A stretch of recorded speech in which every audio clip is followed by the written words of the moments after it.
To you, brothers and sisters, okay, Odin. Today we're going to talk about the actual alchemical system.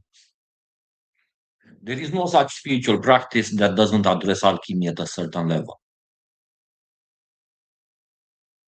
And the way in which we work here, or the system that I teach, uh, starts from multiple starts. Starts from where you are first, as a spiritual being, as a person. And then it starts to mold you. Basically, when you enter this system, you are entering a forge, and you're the item being forged. Much like the myth of Surtur forging his weapon for Ragnarok, for example. So you become an artifact of your own making using this system. Your spirit, your heart, when you start to walk this path, it is made of iron, your heart. You think you know what love is. You think you know what devotion to the tradition, to the gods, and to the ancestors is. You think you know what love for the kindred is. Basically, you have a very good opinion about yourself that cannot be broken. Well, once you enter the true alchemical and spiritual path, you're gonna be broken and remade. Your heart, which starts uh, to be like iron, because whatever you knew about love until you entered this path, it's a very worldly concept. It's a very cold grain kind of worldly concept. So the heart is made of iron, and also it's like a mirror that is unpolished. You cannot see the reflection of the gods in that mirror that you call heart for yourself. So what starts to happen once you get the initiation and enter the path is your heart, the iron of your heart starts to melt and is being polished and then reshaped. And exactly like a smith,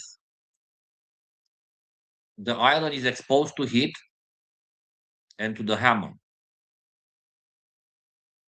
So every molding of the heart, once it starts to melt, it's a hammering. And then the heart starts to become like a mirror. It's so polished, it is molten. So the molten iron of your heart starts to emanate a certain vibration, a certain quality.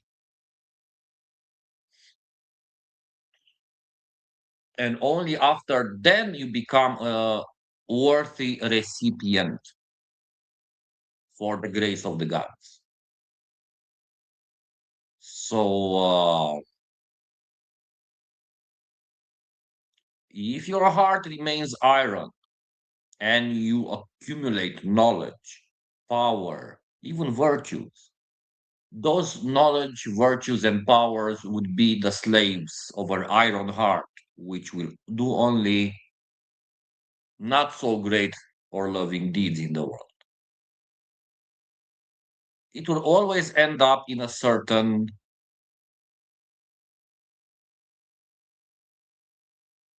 labyrinth. So, first, the Atanor must be activated. The Atanor is represented here by the three wells in the body. The three wells, the Urda Brunner, Mimir's Brunner, and Vergelmir. And afterwards, the fires are activated. Certain currents in the body start to pour in. And it does require a certain initiation because the light, Helios, is very subtle. It is a very subtle light. So once you allow the light to enter your heart and allow it to mold you, you start then to feel what real worship of the divine feels like. You transfigure yourself and you transfigure others in the process and you transfigure the world around you also. Transfiguration is the very state in which you are. You are not no longer of this world in the normal sense. The world starts to be molded by your transfigurating heart.